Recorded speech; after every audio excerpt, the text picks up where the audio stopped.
Part of the appeal of joining a parent cooperative school is that we, the adults, usually get to spend time in the classroom.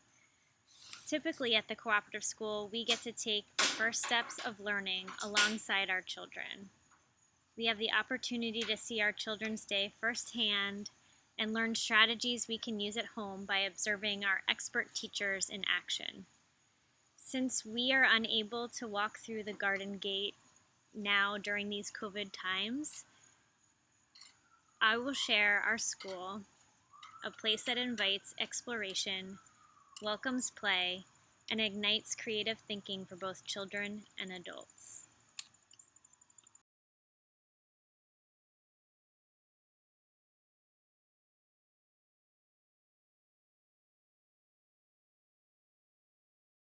Our teachers use the 1, 2, 3 framework to break to-do items and procedures, especially transitions, into manageable tasks. This is comforting for children, and probably adults too. In keeping with that spirit, I mapped out tonight's agenda in a 1, 2, 3 framework with a bonus ... Our Leaves class is learning about how authors choose to use a ... to build suspense. So, tonight's 1, 2, 3 ... we will learn about our school's schedule, curriculum, and then tips for home.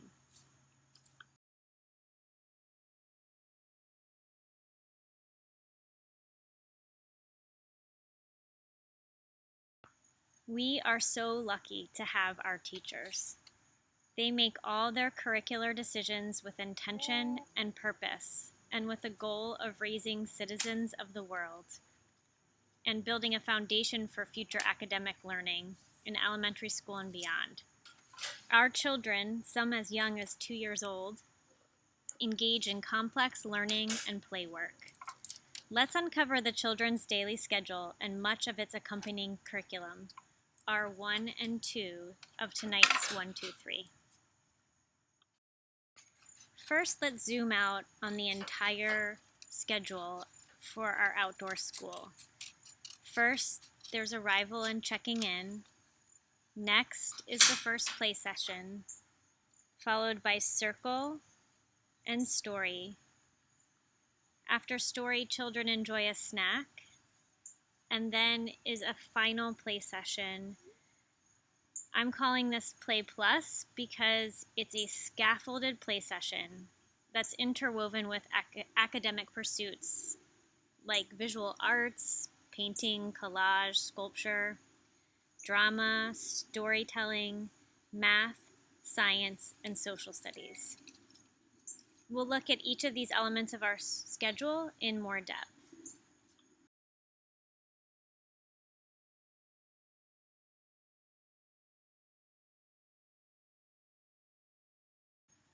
Some days our teachers add additional elements to the student's schedule. There are journey days and cooking days. We'll take a closer look at both of these elements of our schedule in a little while. Let's look closer at arrival and checking in, the first two parts of the student schedule. The 1, 2, 3 framework of getting something done feels comforting to children, and both arrival and checking in have this 1, 2, 3 framework. For arrival, students get their temperature check in the parking lot, then they walk into the garden gate to hang their backpacks on their hook and wash their hands. After arrival, students check in with Ada. They complete the key challenge. They move their symbol, and then they move into play.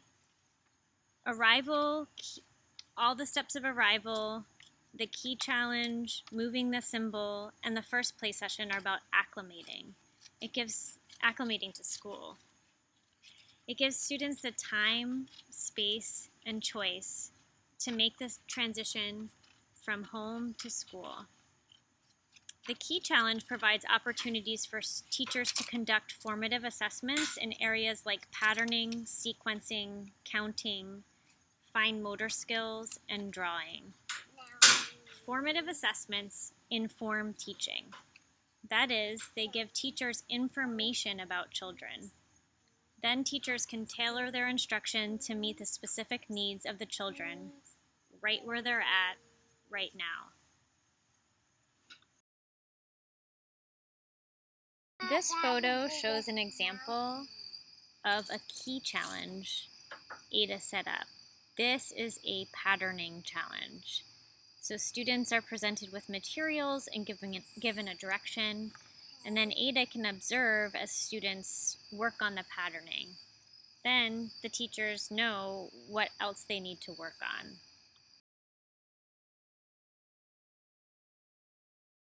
Here is another example of a key challenge with the Leaves class. You can see the black circle mats mark each student's workplace as a defined area where they're completing their challenge of the day. The photo on the left shows another key challenge, this time a different challenge, using an animal skull. Children were both working on drawing a representation of the skull, but then they were hypothesizing what the animal looked like, who had this skull. If the animal was all complete, what would the animal look like? So they were drawing that as well. In a drawing session, teachers not only observe mark making, but they also observe pencil grasp and fine motor work. On the right, this is a photo of a leaf checking in for the day. This happens after completing the key challenge. To check in, students move their symbol. And symbols are another intentional part of our curriculum because symbols carry meaning, and that's a first step in learning how to read. In order to complete the Move Your Symbol task, children can learn to recognize their symbol and color, their name, or both, all reading readiness skills.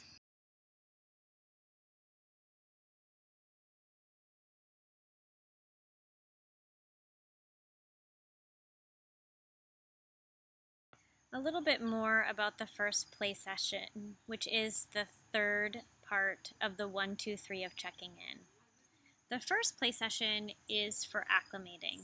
It is a way to land softly as children transition from home to school. The theory of loose parts inspires the materials teacher offers children. This means children are greeted with a yard full of movable parts, an intentionally curated collection of a mixture of natural items like sand, logs, rocks, collected rainwater, repurposed human-made objects like ladders, milk crates, bicycle wheels, tubes, and traditional toys like unit blocks, animal figures, and vehicles.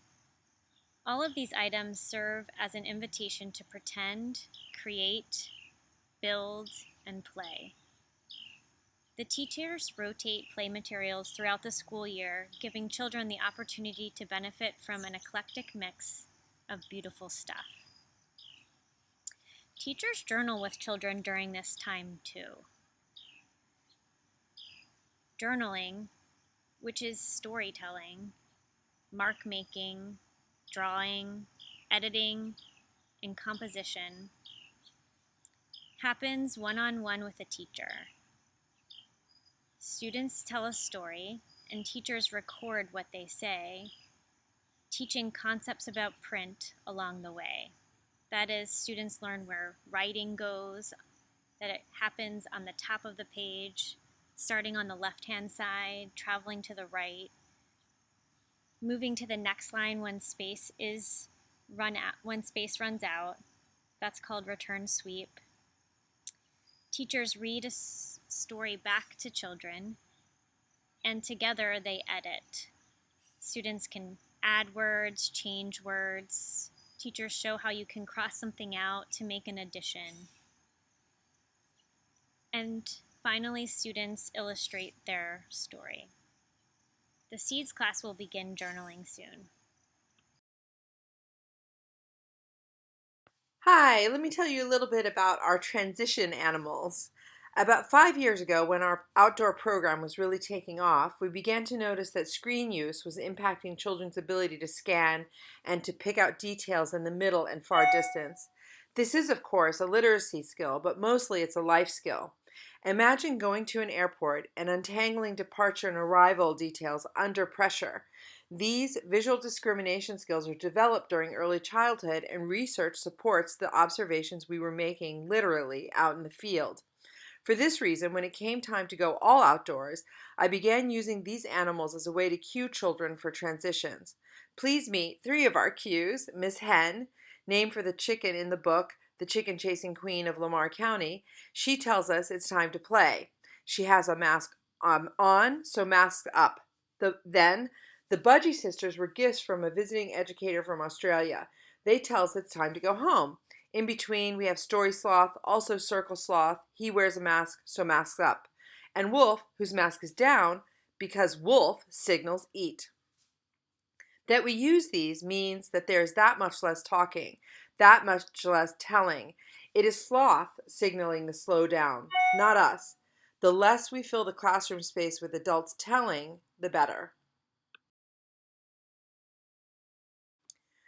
This initial playtime is so necessary as children find their footing upon arrival. We will see solitary play and parallel play mostly, and that is right and true. Being able to simply be alone and alongside other people is a forever and ever life skill. On the left, we see the sandpit, and on the right are a set of what we call play platforms. These are so useful as not all people are keen on sitting on the ground. Here, two children are at the mud kitchen. They're there separately and also yet together. They're sharing materials, taking turns with things that are there at the arrival time. Over the summer, Gourdvine took over most of the counter space, but also provided yet another loose part for the children.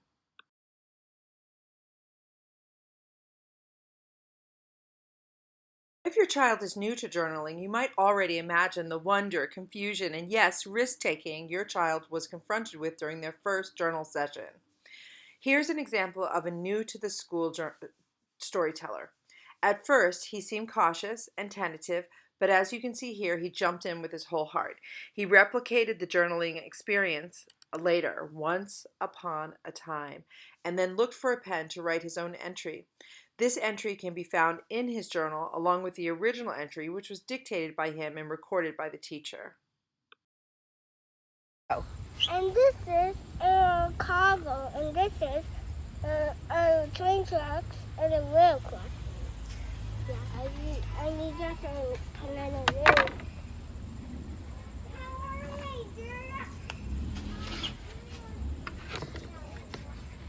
Once upon a time, there's a cargo train.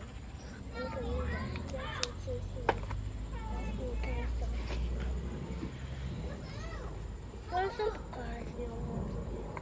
I can find anywhere a pencil. Oh, a pencil. Once upon a time, there's a lovely day. There is a beautiful day. There were friends to see a cargo train. Then have a museum sometimes too. Yeah, then you see the cargo train and have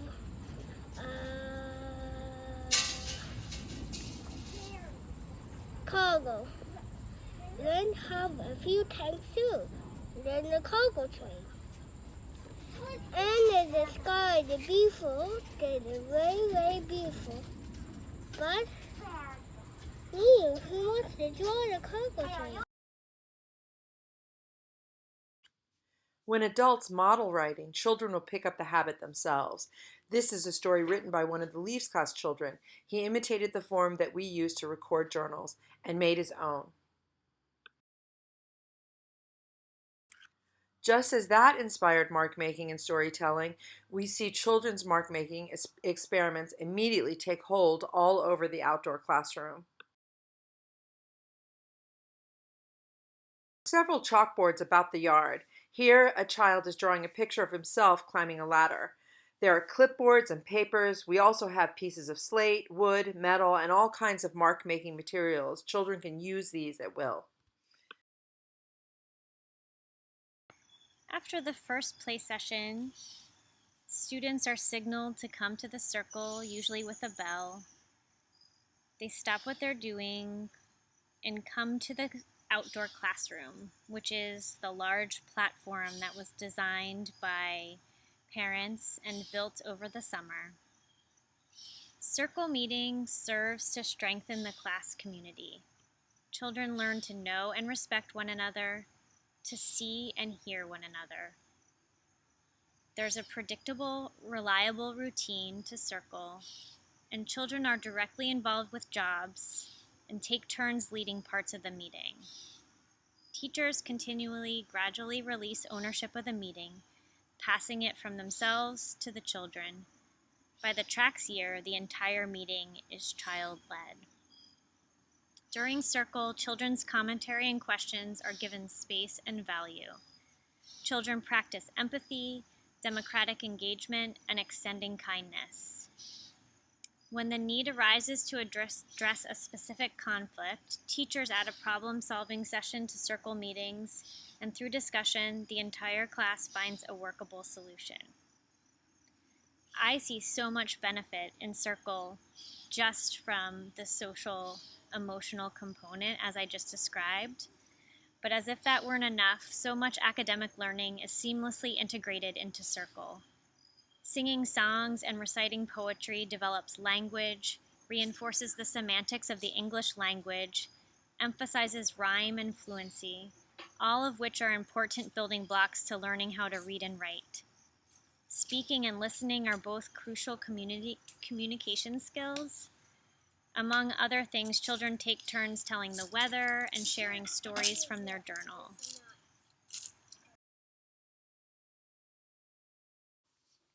All three classes greet the morning with singing or poetry at each circle time session.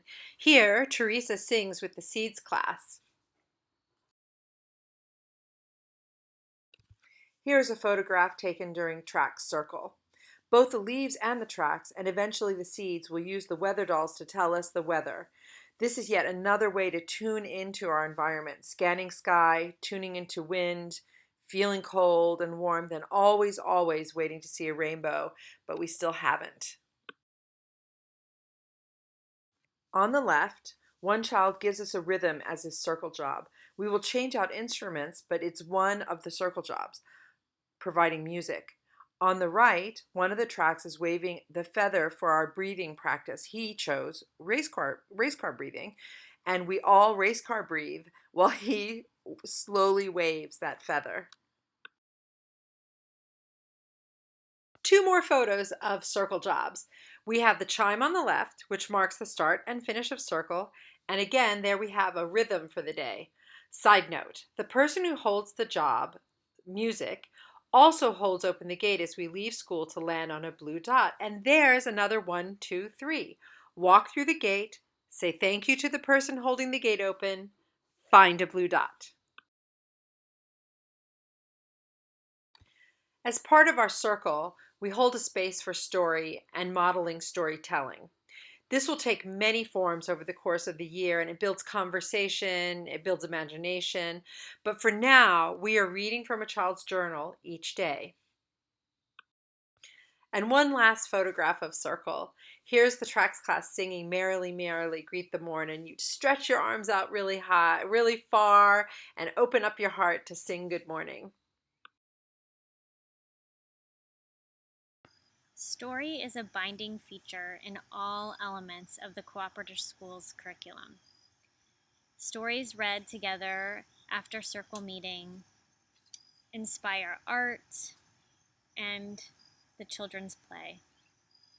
Teachers formally present a book to the children daily during the story part of schedule.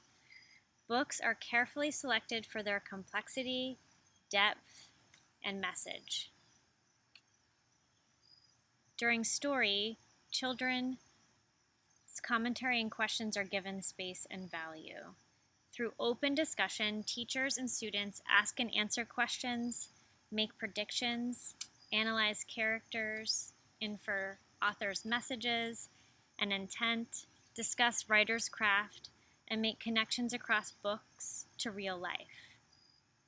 While the seeds finish a book in one sitting, the leaves sometimes and the tracks almost always read lengthier books that stretch over more than one session.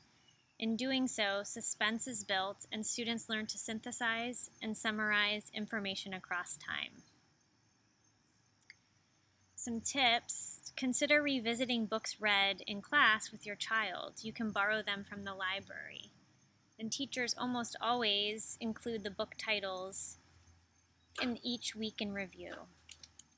Also, on our school's YouTube channel, there's a picture book playlist so you can see firsthand how Leslie formally presents books to children.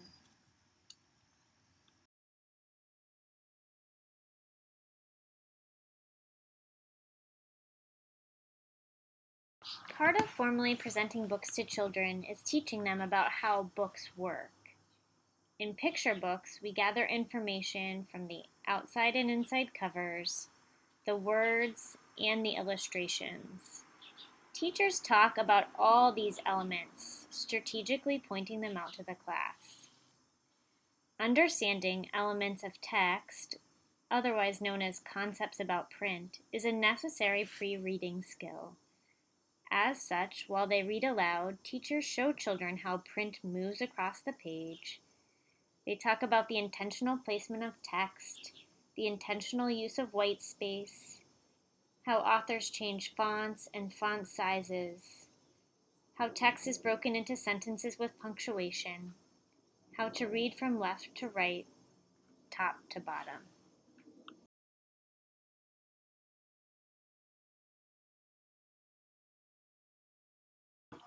When the teachers formally present books, they use interactive read aloud. That is, teachers and students interact with a book by sharing their thoughts, questions, and ideas through open conversation. At first, teachers think aloud to model the process of noticing their own inner conversations. An inner conversation is the voice you hear inside your head when you're deeply engaged with the book you're reading. Paying attention to your inner conversation is a crucial part of reading comprehension. Naturally, children jump into the discussion to share their own wonderings, theories, and ideas. Teachers gradually release responsibility to the children, giving them more ownership while still gently guiding the talk. Through the process, children learn about metacognition, or thinking about your own thinking. This intentional way of reading books creates a climate and culture of thinking and learning. Yes, story time is quite rigorous. It is also fun and beloved. After story, the class enjoys a snack together. Snack time is another connection point, a time to build class community. Teachers facilitate authentic conversations with the children. Stories are shared. Conversation does not happen over the children's heads, but directly includes them. Once again, their contributions are given space and value.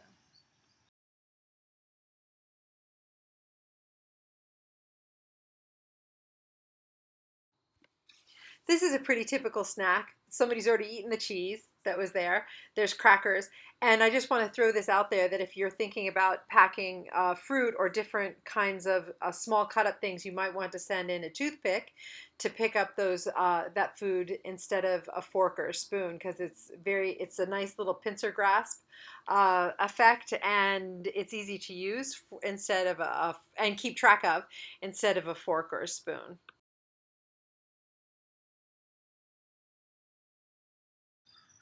After snack, children and teachers move to the last section of the schedule, Scaffolded Play, and I'm calling it Scaffolded Play Plus. Play changes after story and snack. The books read and the stories shared, as well as the personal connections formed over eating together, enriches social play. During this time, teachers focus on teaching story and conflict resolution. Teachers give children cues to support them as they learn to express their ideas and feelings and learn to negotiate and engage with each other. This is when the teachers work on the agree to agree and agree to disagree. Children don't always have to agree to play the same thing. Scaffolding, I want to talk a little bit about what scaffolding is and what a play arc is. Scaffolding is an intentional form of guidance. Like scaffolding on a building, it is meant to temporarily support. So teachers are there to guide when it's needed, and they can step back when it no longer is.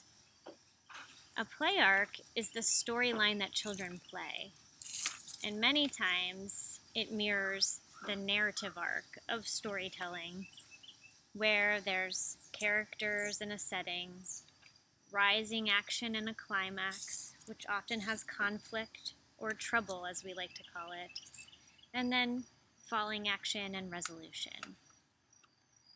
Play has so many of its own benefits. We could do a whole evening just on talking about the benefit of play for play's sake. In play, children get to strengthen their core, they get to work on hand preference and crossing the midline. Crossing the midline is when children actually can move one hand across their body to reach or grasp something, which is something that develops over time. Core strength, hand preference, crossing the midline, those are all skills that students need to be able to read and write as they grow older. In play, students work on motor planning. How do they fold their body to fit inside a crate, for instance? They work on gross and fine motor skills, language development, personhood, like sense of self and others.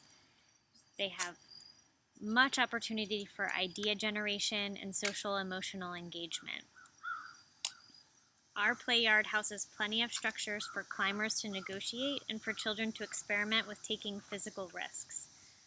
Children learn about risk analysis and to first ask questions like, is that rope strong enough to hold my weight? And if I were to fall, do I have a clear landing? And if I climb up there, am I willing to figure out how to get back down? And do I have enough clearance to swing from here? Physical risks, which provide immediate feedback, become important stepping stones for taking academic risks. After feeling success, after trying something out physically, I just may take a risk with a math problem or to share an opinion during a class discussion. For more on risk analysis, you can review Teresa's first week in review for the Seeds class. Like I said, play is so beneficial on its own, but we have so many academic opportunities woven into this play session too. That's why I'm calling it Scaffolded Play Plus. Visual arts like painting, collage, and sculpture, drama, mathematics, science, and social studies are all included during this play session. Fine motor and gross motor develop opportunities abound during this time. Children revisit their artwork week after week, adding new layers and more details. In doing so, children as young as 2 years old learn the look twice, a mindset of looking more closely. As you may imagine, the looking twice habit becomes useful as children age and begin to revisit and edit their own written compositions. As they return to and alter their initial hypothesis during science experiments, and as they continue to have evolving thoughts while adding new information to established schemas.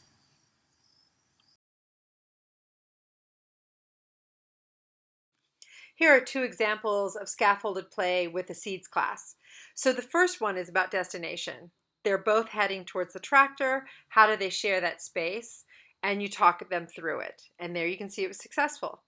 The other one is using sunchoke petals to make birthday party cake. And so this is something that they're really interested in doing. It's birthday party cake. Everybody wants some.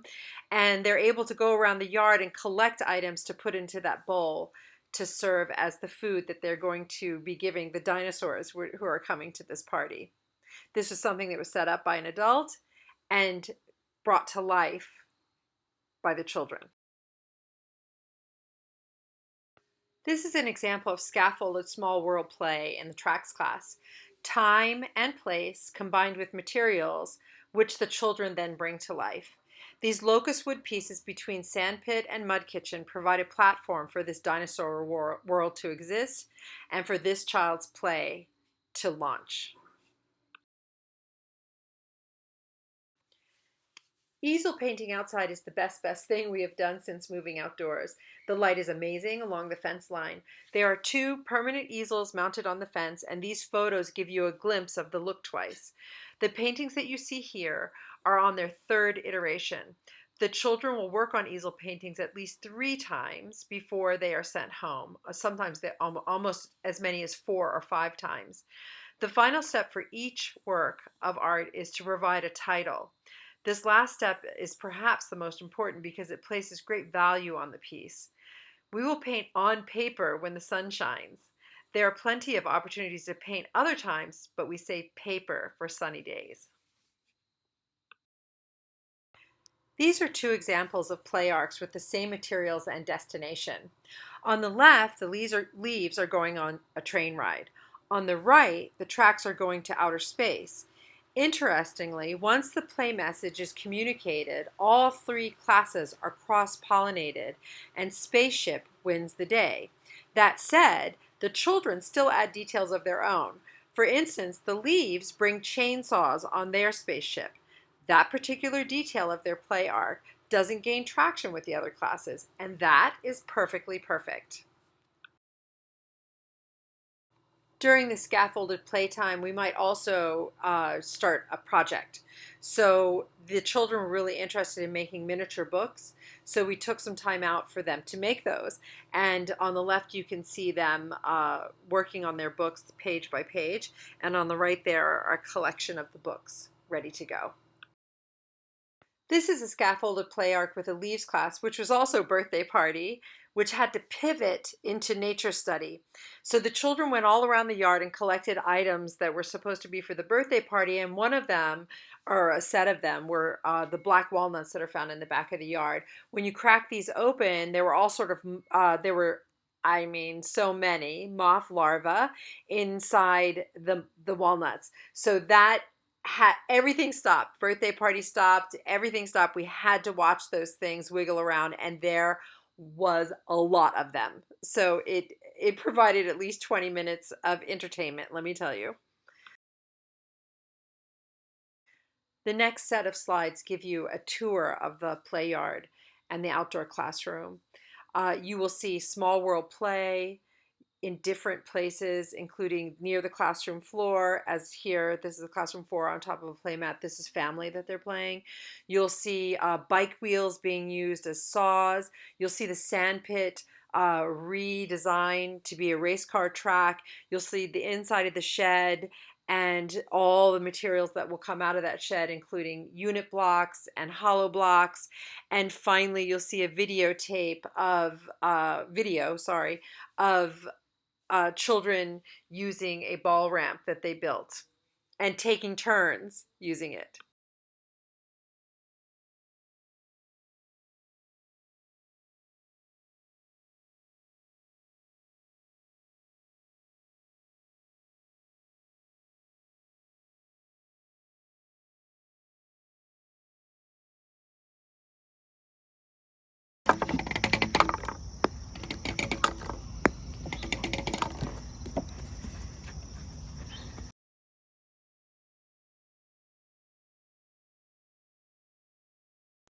Some days are journey days.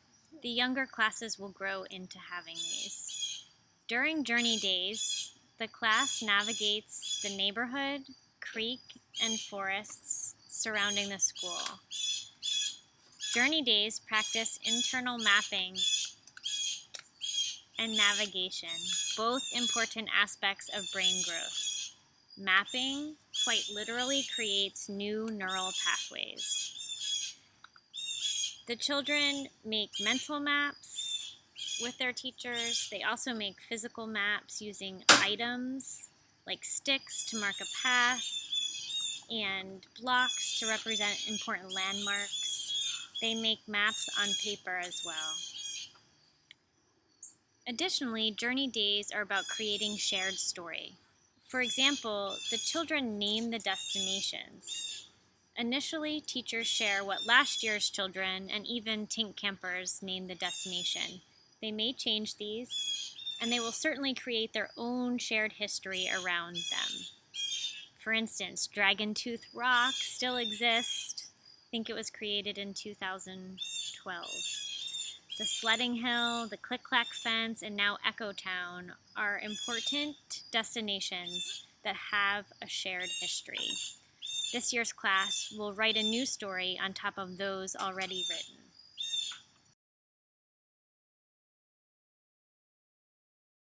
On the left are the journey sticks that we use to map out our destination and the path that we will take. We will also place the children's symbols along that pathway. They're actually there in the photograph, but you can't see them. This helps them imagine what it looks like to walk along the sidewalk single file, to stop at intersections, to look and to listen for the whistle. On the right is a photo of the children pre-lesson, meaning that we had not used the journey sticks and symbols yet.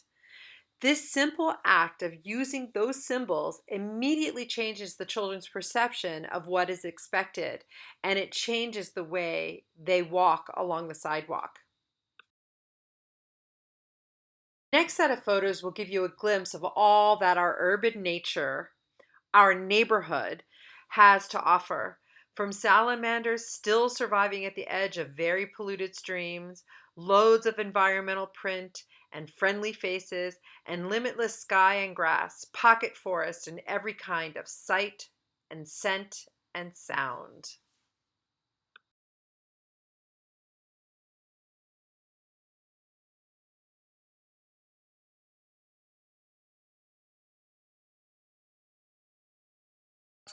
Cooking days add enrichment to our already robust curriculum.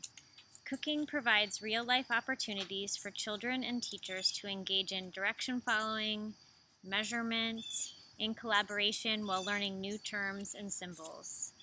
When creating new foods together, children have the opportunity to practice flexibility by trying new foods and food combinations. For some cooking ventures, students harvest ingredients from the school's garden. In these photos, you will see a summer's harvest from our garden, winter tea, and spring's bounty of foraged flowers, dandelion and clover, in pancakes cooked over our fire pit.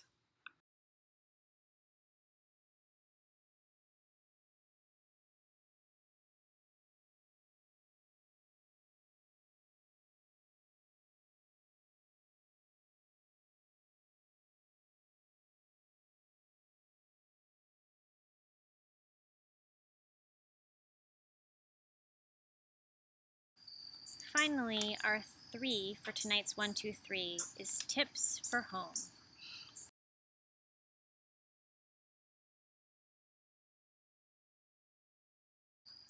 Learning the common shared language of the Cooperative School gets us on the same page and supports the children's development, socially, emotionally, and cognitively.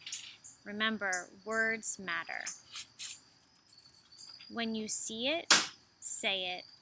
When you need it, ask for it. These are guiding principles of the language cues we use at the Cooperative School. Also, all of these language cues work for children of all ages. Think about your child now as your one-day teenager.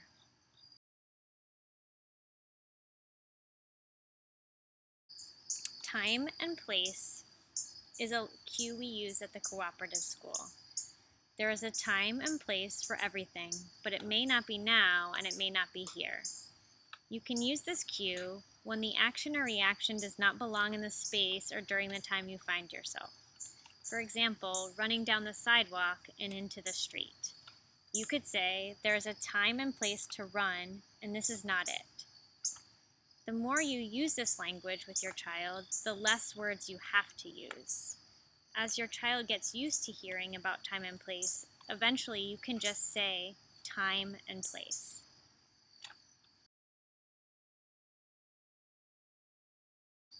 Kindness is another important cue at our school. This cue takes on a couple different variations, such as kindness, opening your heart, extending kindness, or send out kindness and you will get kindness in return. You can use this cue when a child or an adult extends kindness or exhibits empathy towards others. This cue works best when adults in a child's life remark upon acts of kindness when they observe it. That's the when you see it, say it. Then, when kindness is needed, when you need to ask for kindness, the child already knows that kindness is something that holds great value.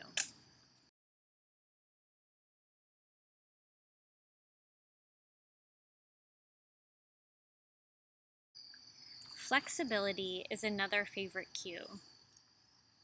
Use this when a child or an adult changes their approach or needs, either upon request or independently.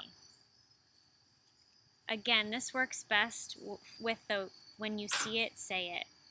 First, notice aloud when your child has been flexible. This could be when they tried something new or stopped what they were doing, or maybe even tried something that was particularly challenging. Then, when you need flexibility, you can ask for it. Your child will come to know flexibility as something you appreciate.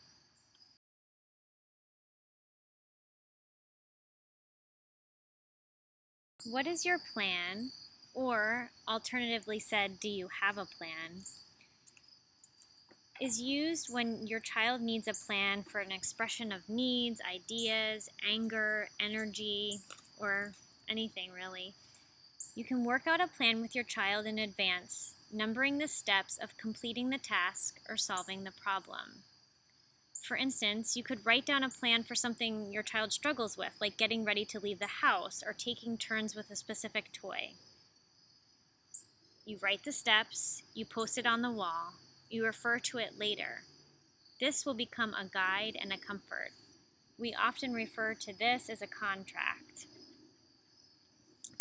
Once what is your plan is familiar, you can use it in the moment. What is your plan will make sense and will cue up a system of problem solving which is guided by your child. These three cues get us back on track. All three are heard most often during circle and story and are formally presented during conflict resolution practice or while reading books. Close the chapter is closely related to be here now, yet another cue. Really effective cues have body language cues as well, kind of matching them. We will open our hands and then close them to indicate closing a chapter, which in a nutshell means it's time to move on. And it's a great partner cue for being stuck, but really, it's time to move on. Put that in your pocket for later is matched with picking some imaginary thing from the air, some named as an idea or a feeling. You pluck it out of the air to store in your pocket for later, bring it down and put it in your pocket for later. And it's actually the best thing ever for when you see foreshadowing in a book.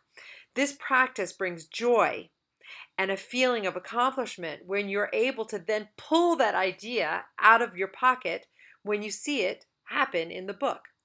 So then it's doubly effective when you want to put a good feeling in your pocket to take out later for when you need it. Break the habit is a conflict resolution tool. It marks a pattern that we want to change and that as a community we will help each other break. This could be grabbing and running away or not putting materials away when it's time. These are habits we could set out to break and we have each other to help us do it. Thumbs up is literally asking for a child to show thumbs up. It's a way to show you heard. Nodding and verbal expression also count. But acknowledging what they heard is not something that's always easy for young children. The confirmation of hearing something can and should be modeled by an adult.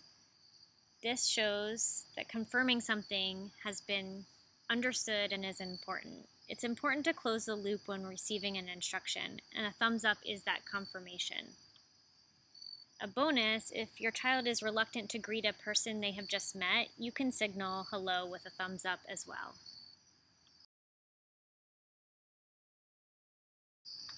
At the Cooperative School, instead of saying sharing, we use the cue turn taking, because turn taking more accurately describes what we want children to learn how to do. When you share something, say a cookie, the other person eats the cookie and it disappears. It doesn't come back. In turn taking, there is room and space for me to have another turn again.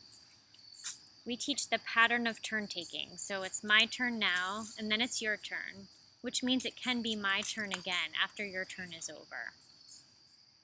With turn taking, we often introduce the cue, do you need it, for 5 or 10. The person who would like a turn next can ask the child who is using the item this question, do you need it for 5 or 10? This gives the child some ownership over when their turn is finished. We don't attach an actual time to this. 5 or 10 is kind of arbitrary, but we let the original turn taker have a say in when they will hand it over to the other child. You're holding on with all 10 of your fingers fits with turn taking because sometimes there's a grabbing situation. So instead of waiting for the child to finish their turn and hand it over, that's something we ask for and model and cue. Sometimes we have to say you're holding on with all 10 of your fingers. That means someone is grabbing and won't let go, and we might follow that up with the next part of the cue, which is open up all of your fingers. Sometimes we might have to say you're both holding on with all of 10 of your fingers. I need both of you to open up your hands, and then we can cue up that it's a turn-taking situation. 5 is over. You need to pass the toy.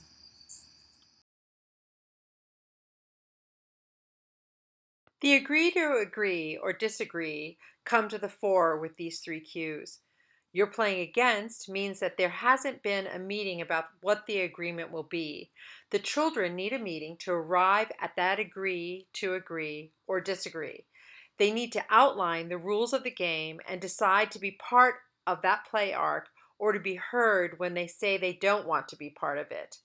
This is a good time to really write down the children's ideas because you can write them down and they can actually formally agree to them. This means that when you're at home and it's hard to get someone to brush their teeth and then go to bed, you can actually sit down and establish the agree to agree and the playing against or the brushing teeth against and writing out a contract so that you can then agree to it. Using words and ideas against people, what would one day but not now, be described as bullying, because bullying actually doesn't occur until you're much older, is planting a seed. So we're actually planting a seed against creating bullies. This seed will grow, and actually against being bullied as well. So this seed will grow into something you don't want. It tells other people how you want to be treated. Planting a seed won't always grow a spiky plant.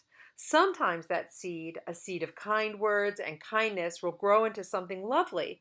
So this cue is actually multi-purpose. Your playing with words reminds us that all words have value. Hate is a strong word. We can't throw that around. We have to know and value its meaning. Alternatively, love is also a strong word. We don't throw that around lightly, easily or ever. So this is really about taking time and really thinking about the words we use. Here are 3 cues you'll use a lot at home, and we use them a lot at school. So say it with I is a cue that we tell children during a conflict resolution technique or discussion, because they will most often talk with they took something, they did this, when actually we're really trying to cue back to the child to say, I needed more time with that toy. I didn't want to give that away. I wanted to have that for longer. So those are what we're trying to renegotiate. And so often in that case, especially in the beginning, we're really paying attention to what they're playing and how they're playing so that we can help supply that language, because it doesn't come naturally. It's something that's actually taught. So 0 to 60 is a really good one for hand motions. So you were at 0 and you've gone to 60. So you start with your hands low and you go up high. We actually teach this in advance of saying 0 to 60 by talking about emotions when we're reading books. So we'll say Sophie was angry here. So her body was hurt and her feelings were hurt and she was angry. And then she was furious, and we'll raise our hand up higher. We'll say this person was sad and then they were sobbing. So and then they're up here and they're they're weeping and they're wailing. So we will raise our hand higher and higher to differentiate how you grow into something. So then when a child goes from 0 to 60, where they were just playing and they go straight to screaming, or they go straight to whining, or they go straight to running away, we can go, you were at 0 and now you're at 60. How are we going to bring you back down to 0? What is your plan? So then the next time you don't have to do that. You go, here you are at 0 and here you're at 60. How are we going to get back down here? And you just say, are you going to breathe? You have to have a plan. So stuck and unstuck are all kind of tangled in together because it always happens at the same time. So you get stuck with an idea. And how are you going to get unstuck? So this is one of those things. You'll get a lot of stickers home that say this, I was stuck, or I got unstuck, so that you know that your child is really capable of getting unstuck themselves. They can really do it, but they have to know that they're stuck because they don't know it. They are just in it so deep that they need help getting out. So that's what those stuck and unstuck, 0 to 60, and say it with I. That'll get you to awareness of feelings. We all have personal egg space, and it's really nice to talk about this because we all do. And the reason why it's important to talk about egg space is not so much about the individual, though that is really the focus. It's about actually turning your eyes out, turning your attention outward so that you can actually see that other people have egg space. And the way you teach that is actually to talk about your own egg space and talk about others. This is closely tied into consent. So children cannot go into another child's egg space until they ask. I, as a teacher, cannot go into a child's egg, into their personal space, until I ask. And if they tell me no, I don't go. If they tell me yes, I go forward. But this is how we teach this, is to say, here's my egg space. It starts at the bottom of my feet and it goes up above my head as high as my hands are raised. And then we move our hands outward and into wings, and that's how far out it goes. Prickly is a good partner with this because sometimes my egg is really prickly. I feel prickly. I need a bigger egg. I need private space. And if I say that out loud, because I will actually tell children, today I feel really prickly and it's okay, I need extra space. And they give it to me because they get it. They get this egg space and they get the prickly. So owning your words and your feelings or your decisions, these are really good because you get to have autonomy and we actually name it. So you get to own these and you will own them. So you need to own your feelings and I need to own my own feelings. I will own my everything that I do. I don't need reassurance from outward. No people outside of myself need to tell me that I'm doing a good job. I'm going to tell myself I'm doing a good job. So this is where we own these feelings. We own these decisions. We own what we're doing. And alternatively, when they're not really good decisions, I still need to own those decisions because I made them. And then I can make a plan about what I'm going to do with those decisions that I made. But first I have to own them. Walk like a clock is a cue we use when it's time for children to walk instead of run. For instance, when we're walking down the hill to Sligo Creek as a class. You can use the cue, walk like a clock, but you also have to provide some context so it attaches more meaning for the children. The cue in full sounds something like this. Walk like a clock, tick, tock. Walk like a clock, tick, tock, to help students know the rhythm that their feet should be making. Hold it in your heart is a cue that has a couple different meanings. More recently, we use Hold It in Your Heart to help students solidify positive memories. When they're in a moment that's particularly great, we signal for them to hold it in their heart. That way they can draw back on this time when they need something beautiful to remember. You can also hold disappointment in your heart space. And sometimes we need to make room for bittersweetness. Sometimes there's the happiness of sadness in a moment, and we can hold all of that in our heart. We can remember back to that, draw back on that memory.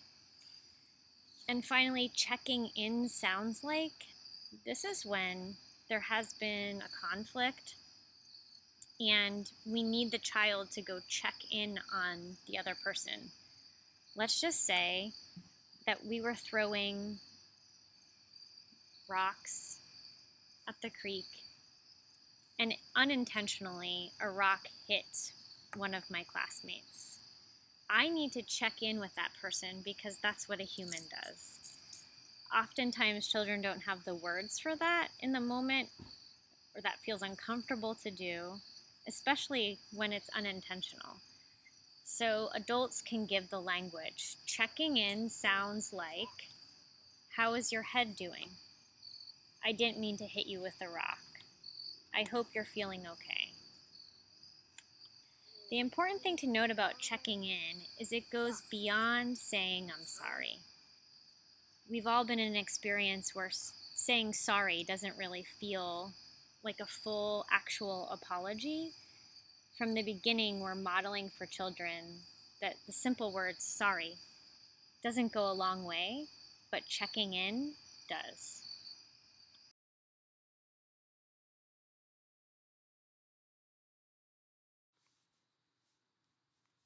These cues are interesting because they've changed over time. We've used them a lot, but like recently, over the past year, where we've changed our mindfulness practice, they've changed.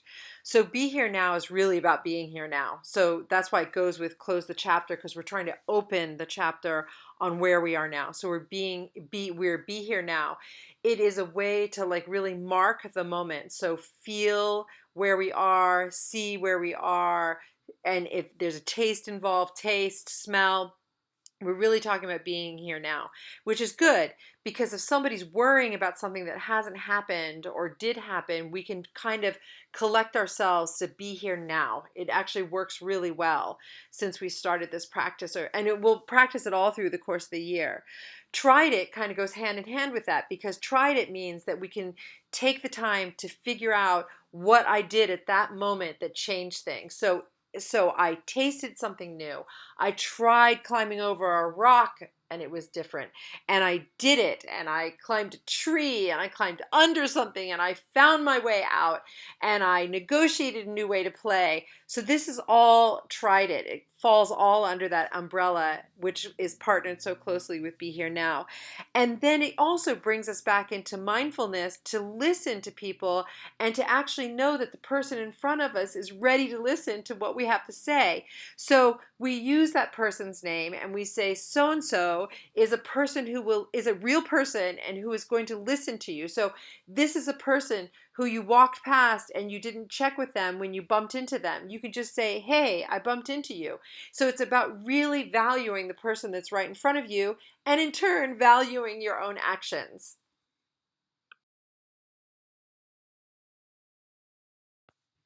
These three cues they're kind of heartfelt because that's usually when you would have to use them, is when there's a lot of feeling coming out. And these are three cues that I wish that I had when my children were little. So all these cues have been developed and picked up over time working with children.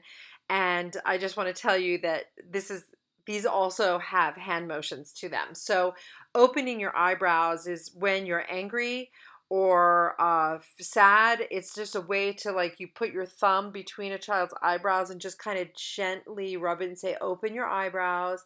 And then I usually would say breathe right out of after it. Open your eyebrows and breathe. So when a child is really crunched down, it just reminds them that they're here. And you can say breathe, and this is a practice that we have, so we are practicing breathing, and you can practice it at home. The best way to do it when you're home in your own pod and you can take your mask off is to actually just hold a feather and breathe on it. Blow out, and then you'll naturally breathe back in. So this practice can be called upon later when your child is crunching down and stuck. You can say, open your eyebrows and breathe. And you're pushing your sound out is actually something you can use for many different purposes, and one of them is whining. So just to let you know, don't know how you feel about whining, but it's a method of talking that children transition to naturally because it feels more forceful, and it's like they feel that they're feeling it. You know what I mean? They're feeling it. So you're actually going to put their hand on their throat while they're talking, and you can say, you're pushing sound out. Just lower your tone a little bit and let's talk in a lower tone. So you can say, now talk so that you can't feel that pushing. So the same thing happens when you're crying or you're yelling. You can really feel it in your throat, and it's about bringing body awareness into mindfulness practice, and it like combines the two things and actually helps them, and it will actually help reduce whining, just to let you know, if you really practice it. So open your eyebrows, breathe, and you're pushing sound out, full body awareness of where we are now with our emotions.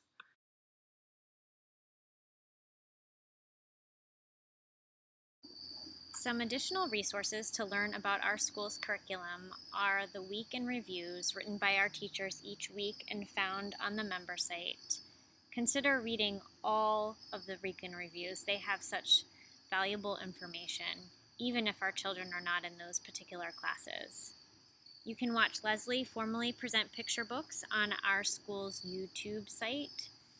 And you can read our school blog, Growing Together, which is housed on the Outward Facing School website.